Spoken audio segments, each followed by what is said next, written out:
अब हम लोग बात करते हैं, हमने देखे किस तरीके से दिल्ली में आर्टिकल 356 के आधार पर राष्ट्रपति शासन लगा करके और आर्टिकल 239 AB के अंतर्गत लगाया जाता है। हम लोग देखते हैं कि जो सुप्रीम कोर्ट है उसने आर्टिकल 356 के दुरुपयोग को रोकने के लिए उसने एक केस था एस.आर. बोम्मई वर्सेस भारत संघ केस, जो कि 1994 में आया था। इसमें कुछ दिशा निर्देश थे, कुछ गाइडलाइंस दी सुप्रीम कोर्ट ने, और वो गाइडलाइंस क्यों दी थी? वो गाइडलाइंस दी गई थी आर्टिकल 356 है इसके दुरुपयोग को रोकने के लिए। आर्टिकल 356 के दुरुपयोग को रोकने के लिए सुप्रीम कोर्ट ने कुछ दिशा निर्देश जारी किए, और एक केस था एस.आर.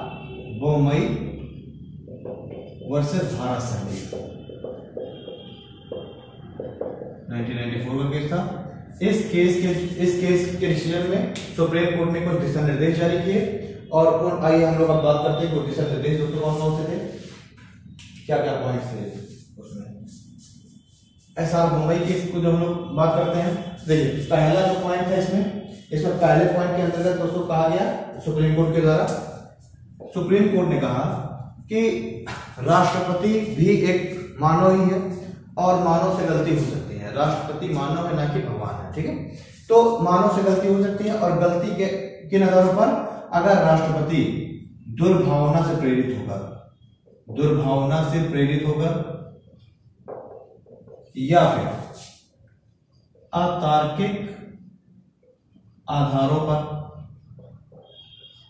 राष्ट्रपति अगर दुर्भावना से प्रेरित होकर के या फिर अतार्किक आधारों पर अगर राष्ट्रपति क्या करता है, राष्ट्रपति अगर एक दुर्भावना से प्रेरित होकर के या फिर अतार्किक आधारों पर अगर राष्ट्रपति शासन लगाता है, तो उसको जो है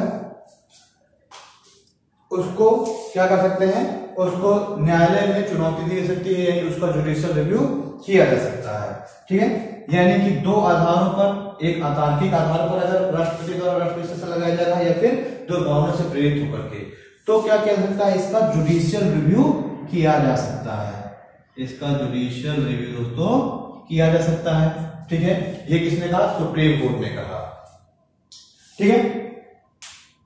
चलिए अब देखिए, एक कॉन्स्टिट्यूशनल अमेंडमेंट हुआ था,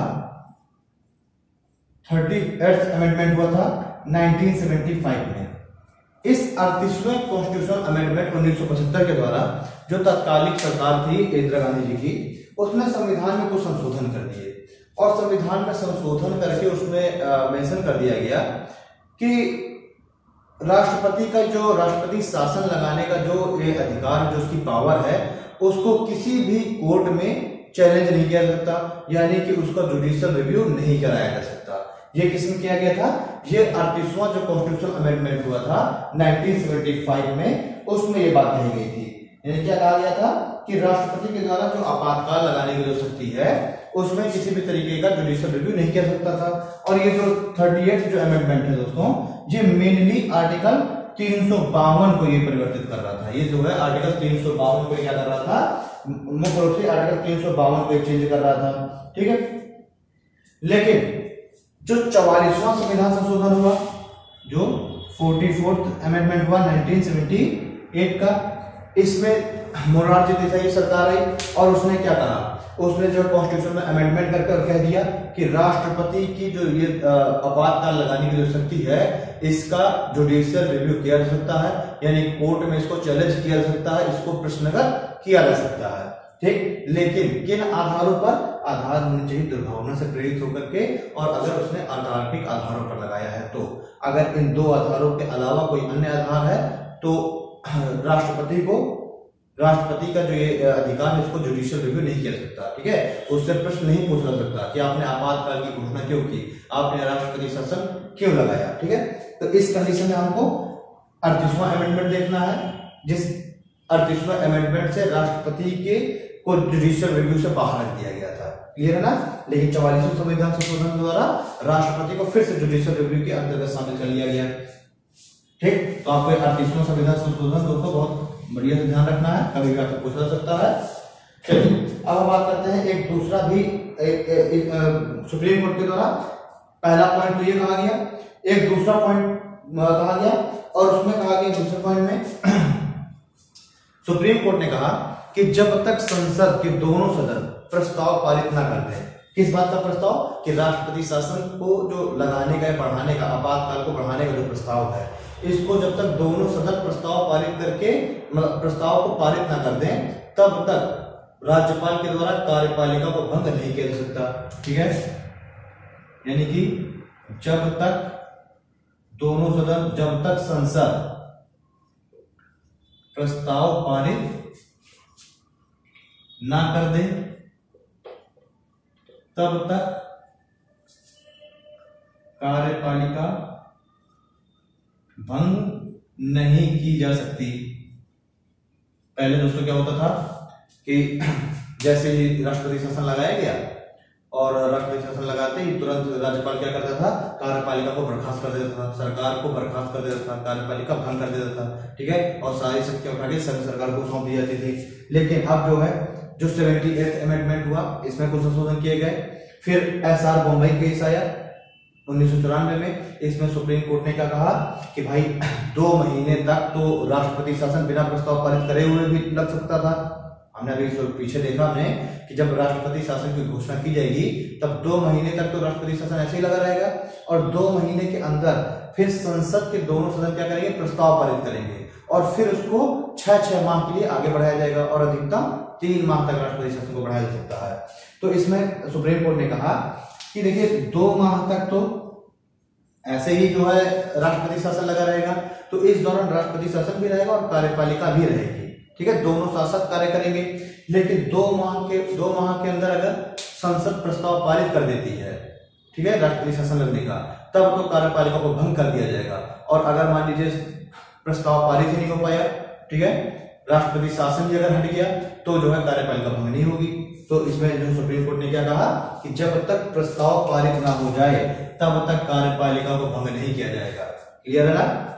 चलिए, इसमें एक तीसरा जो पॉइंट सुप्रीम कोर्ट ने कहा, तीसरा निर्देश, ये भी जो है संघ सरकार को दिया गया, और ये कहा सुप्रीम कोर्ट ने, इसमें कहा कि जो विधायिका है, जो विधायिका से संबंधित था, और इसमें जो सुप्रीम कोर्ट ने दोस्तों कहा कि जो राज्यपाल है, राज्यपाल का पहला प्रयास तो ये होना चाहिए कि राज्य में भाई सरकार को बर्खास्त कर दिया गया, लेकिन इसमें कहा सुप्रीम कोर्ट ने कि राज्यपाल का पहला प्रयास वैकल्पिक सरकार के गठन का होना चाहिए।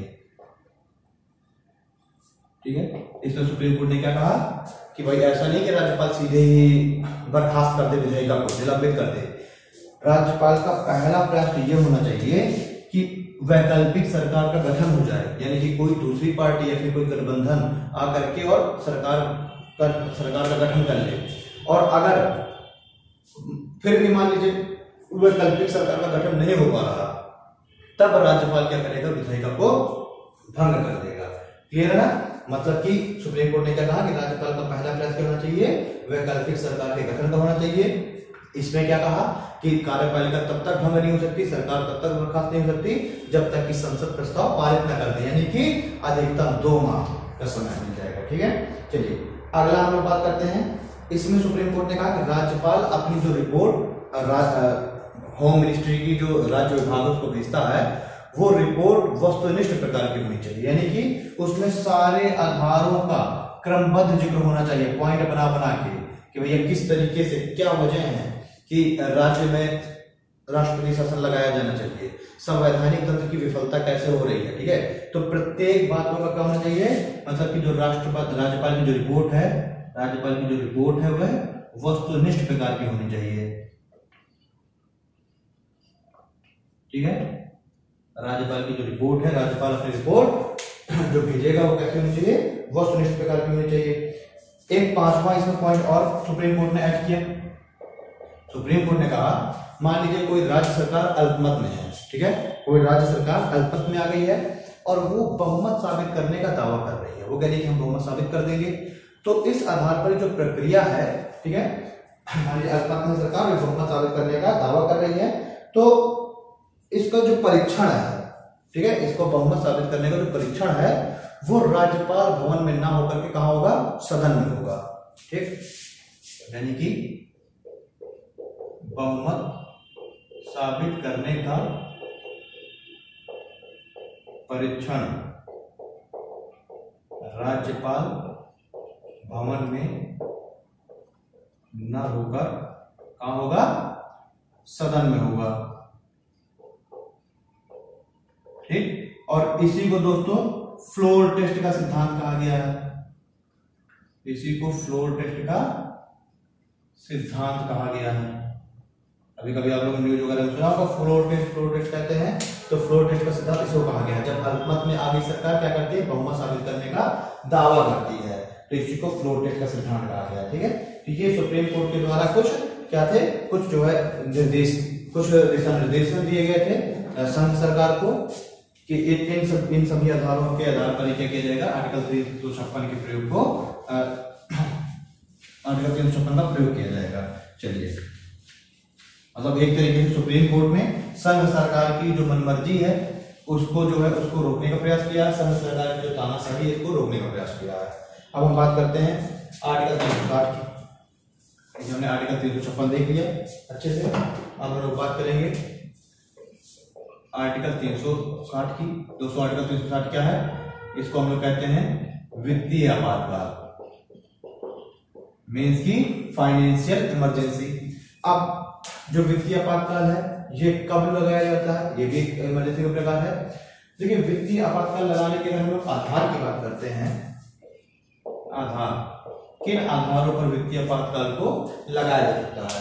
देखिए, अगर भारत के साथ, अगर जो भारत की साख है उसको अगर खतरा पहुंचने की संभावना हो, भारत के साख को, यही वर्ड यूज किया गया संविधान में, भारत की साख को खतरा पहुंचने की अगर संभावना है,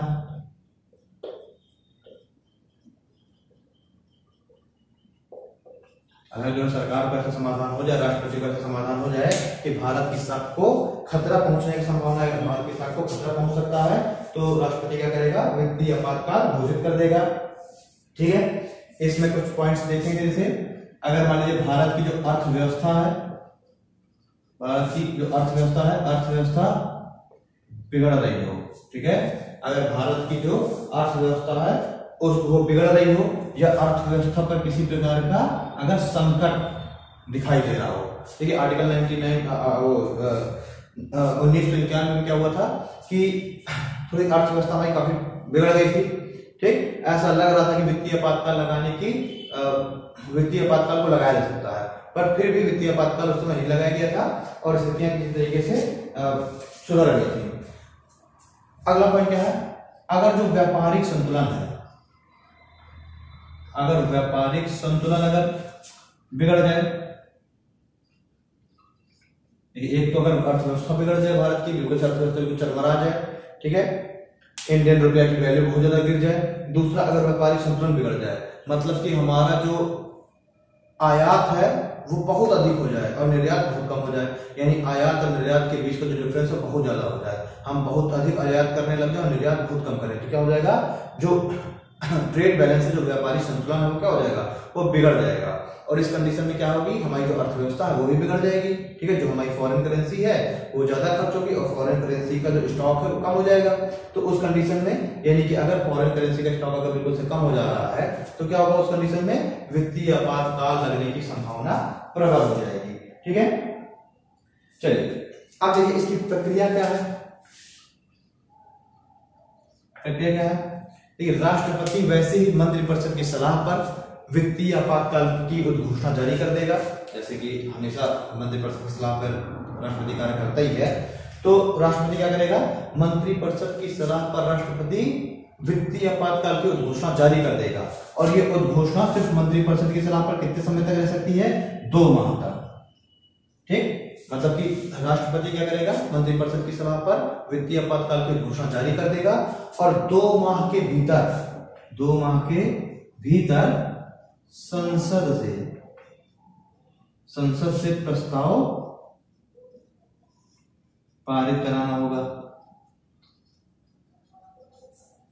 ठीक है, मतलब कि राष्ट्रपति क्या करेगा? मंत्रिपरिषद की सलाह पर उद्घोषणा जारी कर देगा, राष्ट्रपति मंत्रिपरिषद की सलाह पर वित्तीय आपातकाल की घोषणा जारी कर देगा, लेकिन 2 माह के भीतर संसद के जो सदन है वो क्या करेंगे, संसद के सदन इस प्रस्ताव को पारित करेंगे। ठीक है, यानी कि 2 माह के अंदर संसद से अनुमति लेना होगा, और अगर संसद से प्रस्ताव पारित हो गया तब फिर आप इस फाइनेंशियल इमरजेंसी को हम क्या करेंगे, आगे एक्सटेंड कर देंगे। और इसको कितना आगे एक्सटेंड कर सकते हैं, इसको कितना बढ़ा सकते हैं, तो देखिए इसके जो अधिकतम अवधि है, इसके अधिकतम अवधि की दोस्तों कहीं पर भी जिक्र नहीं किया गया। अधिकतम अवधि के बारे में नहीं बताया गया कि अगर प्रस्ताव पारित हो जाएगा तो ये कितने समय तक ये चलता रहेगा, यानी कि क्या फिर से दोबारा से हमें प्रस्ताव पारित कराना पड़ेगा क्या, तो नहीं। एक बार ही अगर संसद प्रस्ताव पारित कर देती है फाइनेंशियल इमरजेंसी की, तो वो जो है फाइनेंशियल इमरजेंसी चलती रहेगी जब तक कि उस प्रस्ताव को वापस न ले लिया जाए। ठीक है, जब तक कि संसद फिर से उसको समाप्त न कर दे, या फिर लोकसभा उसको समाप्त न कर दे, या फिर राष्ट्रपति उस फाइनेंशियल इमरजेंसी को राष्ट्रपति दूसरी उद्घोषणा के द्वारा खत्म न कर दे।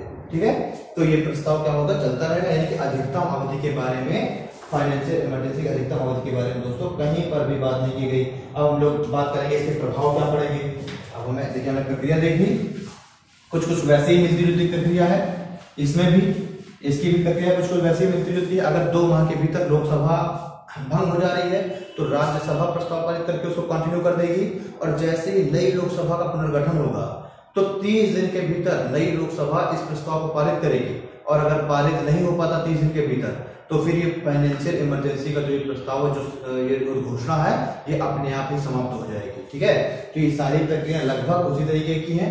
अब हम बात करते हैं कि इसका प्रभाव क्या पड़ेगा। जब हम प्रभाव की बात करते हैं तो हम देखेंगे राज्य के अधीन सेवारत सभी जो कर्मचारी हैं उनके वेतन भत्तों में कटौती की जा सकती है। ठीक है, सभी जो कर्मचारी हैं राज्य के अधीन, यानी सरकारी जितने भी कर्मचारी हैं, सभी कर्मचारी के वेतन भत्तों में कटौती की जा सकती है।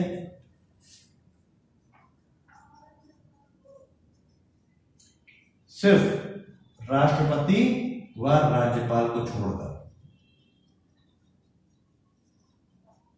ना, राष्ट्रपति और राज्यपाल को छोड़कर बाकी सभी जो कर्मचारी हैं उनके वेतन भत्तों में कटौती की जा सकती है। यहां तक कि उच्च न्यायालय और सर्वोच्च न्यायालय के जो न्यायाधीश है उनके वेतन भत्तों में कटौती की जा सकती है, जबकि उनका जो वेतन है वो जो है भारत की संसद निधि पर आधारित होता है। लेकिन हाई कोर्ट और सुप्रीम कोर्ट के जो जजेस हैं इनके भी वेतन भत्तों में कटौती हो सकती है, वेतन भत्तों में कटौती हो सकती है।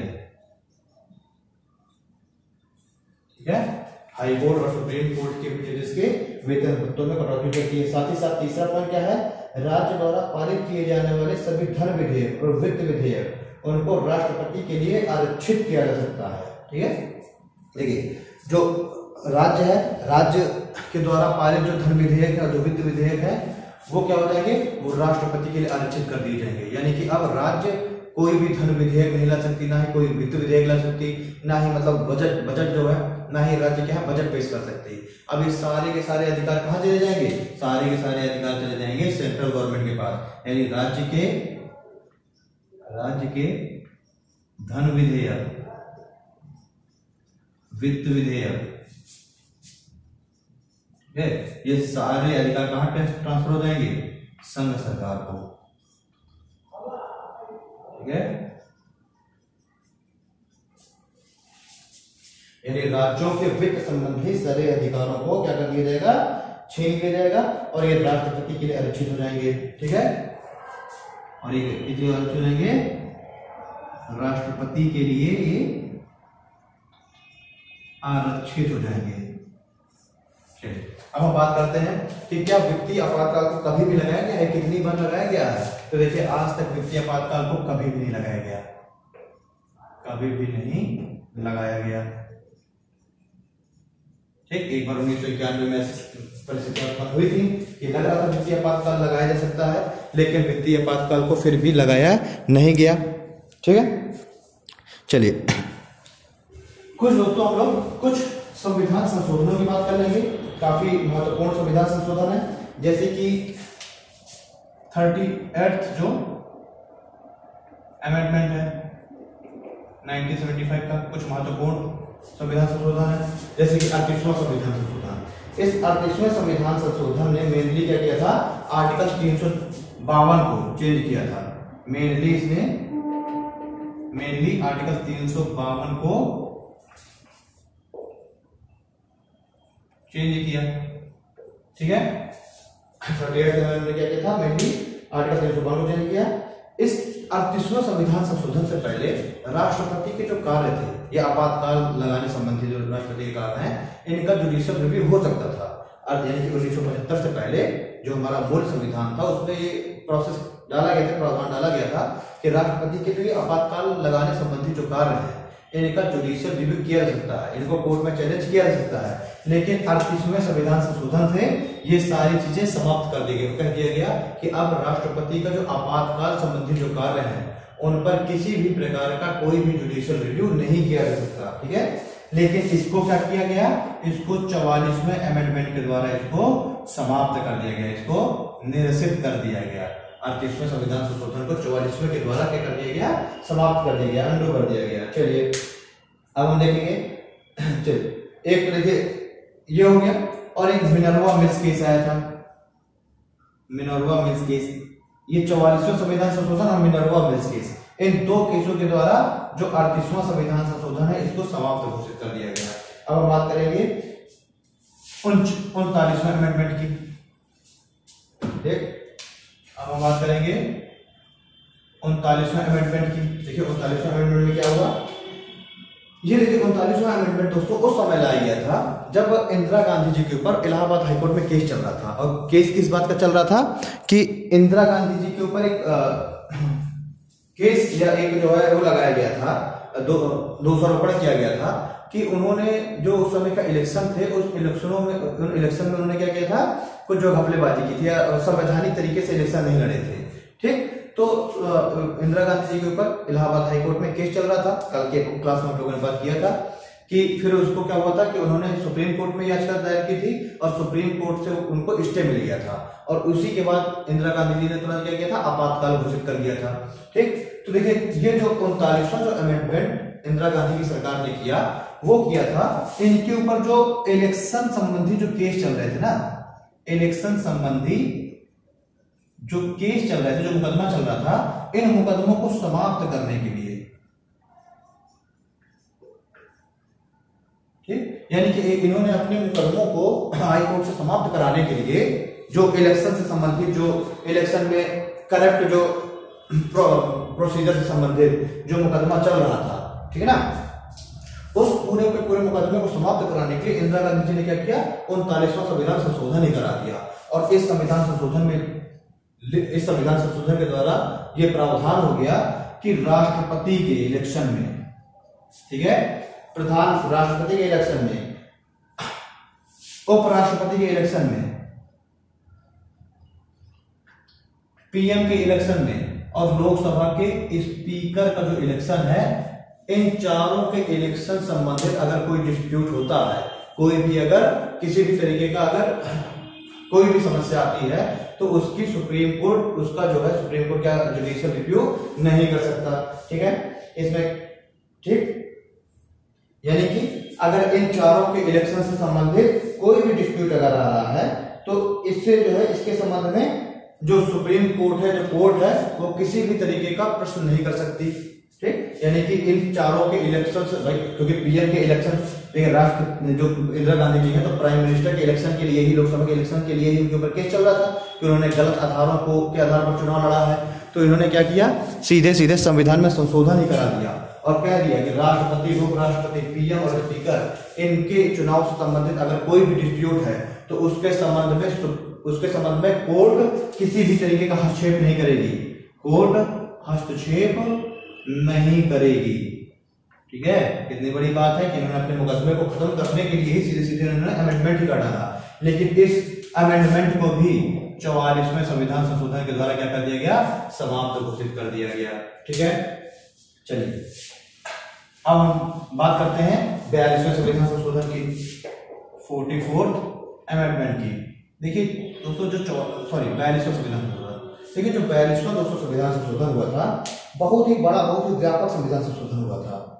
ठीक, सरदार स्वर्ण सिंह की समिति के अनुशोधन पर हुआ था ये। अब इसमें देखिए, एक तो 42वां संविधान संशोधन इमरजेंसी के वक्त लाया गया था, जिस समय क्या चल रही थी, इमरजेंसी लगी हुई थी। ठीक है, जितने भी बड़े बड़े नेता थे इन सभी को उठा के जेल में डाल दिया गया था। उस कंडीशन में आया था 42वां संविधान संशोधन। और इस 42वें संविधान संशोधन का मकसद क्या था? इस 42वें संविधान संशोधन का मेन मकसद था सुप्रीम कोर्ट की पावर को अधिकतम कम करना। अधिकतम कम करना मतलब इस 42वें संविधान संशोधन का उद्देश्य क्या था कि सुप्रीम कोर्ट की जो पावर है ना, कि जुडिशियल रिव्यू कर सकता है सुप्रीम कोर्ट, मतलब अंतिम व्याख्याकार हमारे संविधान का, तो सुप्रीम कोर्ट की पावर को जितना अधिक से अधिक हो सके उतना अधिक से अधिक कम कर देना इस 42वें संविधान संशोधन का क्या था, इस 44th अमेंडमेंट का एक उद्देश्य था।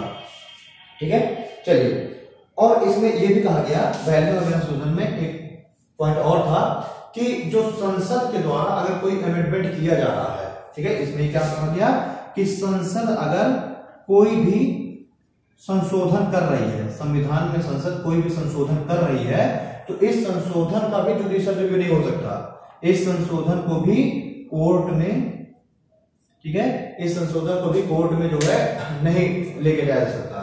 ठीक है, चलिए, यानी कि सीधी सी बात है कि सुप्रीम कोर्ट की पावर को कम किया जा रहा है, तो कहा गया कि अगर संसद कोई अमेंडमेंट कर रही है तो उस अमेंडमेंट से संबंधित अगर कोई डिस्प्यूट हो रहा है, अगर ऐसी चीजें आ रही हैं, तो सुप्रीम कोर्ट उसमें हस्तक्षेप नहीं करेगा, यानी सुप्रीम कोर्ट उसमें जुडिशियल रिव्यू नहीं दे सकता। तो एक तरह से देखिए सुप्रीम कोर्ट की शक्ति को कम करने का यहाँ पर प्रयास किया गया। क्लियर है ना? चलिए, अब हम देख लेते हैं कि जो 42वां संविधान संशोधन था ये क्या था। जो 44th अमेंडमेंट था दोस्तों, ये क्या था? देखिए 42वां संविधान संशोधन 1976 में आया ना। इसने जो है देखिए सारी चीजें की थी कि राष्ट्रपति की पावर को बहुत अधिक बढ़ाने का प्रयास किया गया, प्रधानमंत्री की पावर को बढ़ाने का प्रयास किया गया, सुप्रीम कोर्ट की पावर को कम करने का प्रयास किया गया। ठीक है, बहुत सारी चीजें आई थी। लेकिन जो 44वां अमेंडमेंट है वो उसको लाने का मेन उद्देश्य क्या था? उसको लाने का मेन उद्देश्य था 42वें संविधान संशोधन की प्रासंगिकता को कम करना। यानी 42वां संविधान संशोधन में जो परिवर्तन किए गए हैं उन सारे परिवर्तनों को अधिकतम, जो परिवर्तन किए गए थे उन परिवर्तनों को समाप्त करना। ठीक है, यानी इसका उद्देश्य क्या था? 42वें संविधान संशोधन के 44th के पावर को या चेंजेस को कम करना। ठीक है, तो 44वें संविधान संशोधन का उद्देश्य यही था। मोरारजी देसाई की जो सरकार आई उसका मेन उद्देश्य यही था कि इंदिरा गांधी जी ने जो 42वें संविधान संशोधन के द्वारा जो बहुत सारी चीजें शामिल कर रखी हैं उन चीजों को क्या करना, उनकी प्रासंगिकता को 42वें संविधान संशोधन को जहां तक हो सके उसकी प्रासंगिकता को कम कर देना, ये उद्देश्य था 44वें अमेंडमेंट का। तो दोस्तों इस तरीके से हम लोगों ने आज जो इमरजेंसी है, 2 पार्ट में इमरजेंसी को कंप्लीट कर दिया। कल पहला पार्ट, आज दूसरा पार्ट, इमरजेंसी कंप्लीट हो गई। अब हम लोग जो कल हमारा जो अगला जो वीडियो आएगा, टॉपिक आएगा, वो आएगा मॉडर्न हिस्ट्री से संबंधित। ठीक, यूरोपियों के भारत के आगमन संबंधित अगला वीडियो आएगा, तो हम लोग उसको देखते हैं। कल तो ऑफ है, परसों की क्लास में हम लोग उसको देखेंगे। ठीक है, थैंक यू दोस्तों, मिलते हैं अगली क्लास में।